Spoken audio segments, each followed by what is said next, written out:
Number of the years ago, in one of the TV sitcom, the HBO had a series called Curb Your Enthusiasm. Some of them is still ongoing, and Larry David is a fantastic writer and actor and director.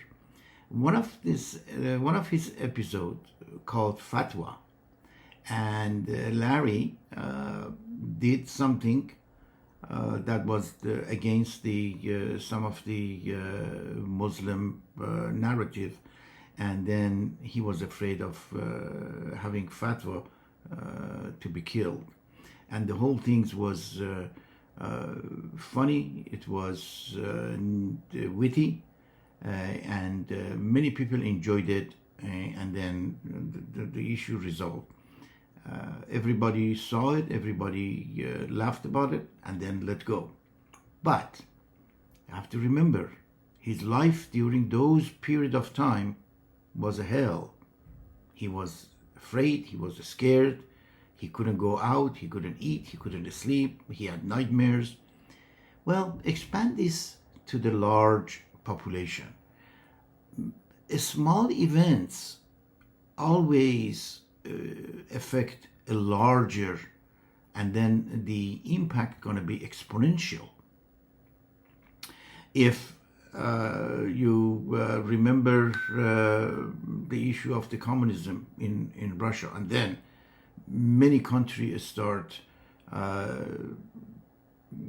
explosion of the communism. The communism went to the Europe, and then resulted in the war. It go to the Latin America. Allende start having a communist system. So one small movement exponentially gonna become big. So no matter how funny or non-funny, or how sad or not sad is, we have the human that is. We have to understand it. We have to deal with it. We have to reason with it, and we had to fight with it.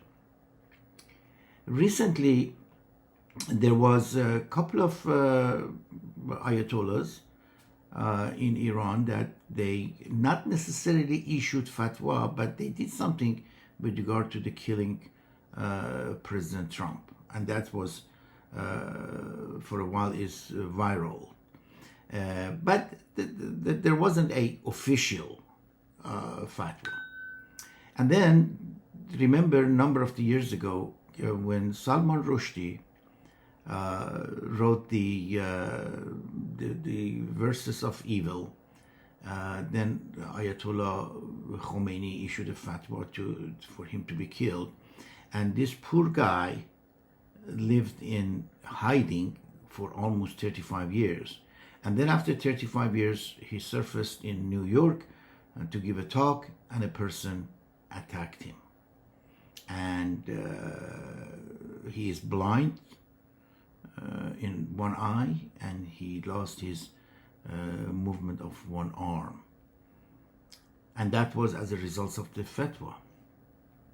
Recently, Ayatollah Sistani, who is the leader of the Shiite Muslim live in Iraq, has issued a fatwa with regard to the correctiveness of the activity of the clergy, that the clergy are men of God, and they should be supported by the nation, by the population, not by the government. Which, if you read more into it, it means that separation of the churches, of the mosque, from the state and from the government. And also, he has issued a fatwa that says that any clergy in any mosque or any area that receive money from the government should not lead a congregation. Meaning that in Islam, people go to the mosque and pray and listen to the sermons and all of those. And if that person is receiving money, people should not do that. It is not accepted by God. So as such, he said it is forbidden to pray with those or follow their narrative or leadership, which create a number of the issues. For example, for the past 50 years, many people pray behind those. So from the inner belief that they are doing something to satisfy God, so that has gone lost, wasted. Because there is no any independent clergy in Iran. They are all government bound.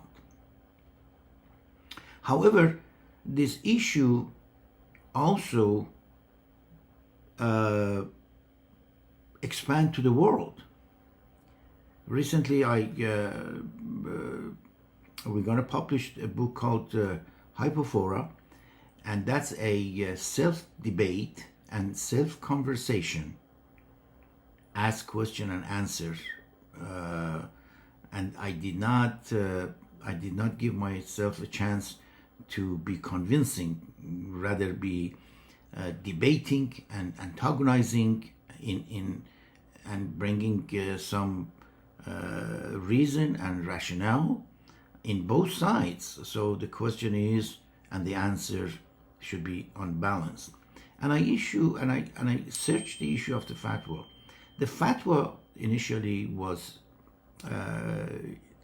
started with Prophet Muhammad, but Prophet Muhammad was very clear about this, that the fatwa is for a specific purpose,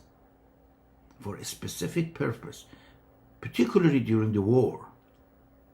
And also, when the fatwa is issued, is a specific issue in a specific time and a specific region. So it does not carry out to the next level, does not go to another country. There are a number of the called hadith from Prophet Muhammad that emphasize on cleanliness of the fatwa.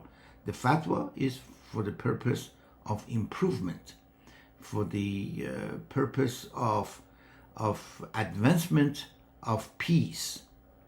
And then sometimes you have to fight as a fatwa, but that's also goes with the nationality or the regional aims and goals.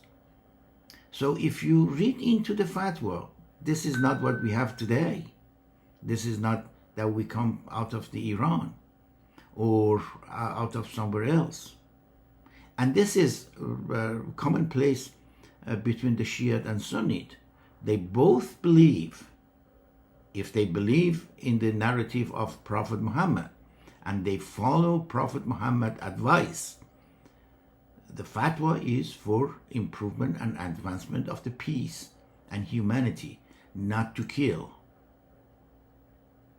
And that has been a man-made issue.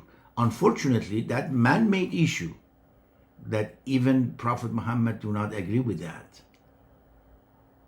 might create a worldwide issue, create unsafe environment. So really depends on the phrase that we remember, the singer, not the song. So the song could be very good, singer make it bad, or this song could not be good and the singer gonna make it good. So the singer is changing the narrative. The song is innocent.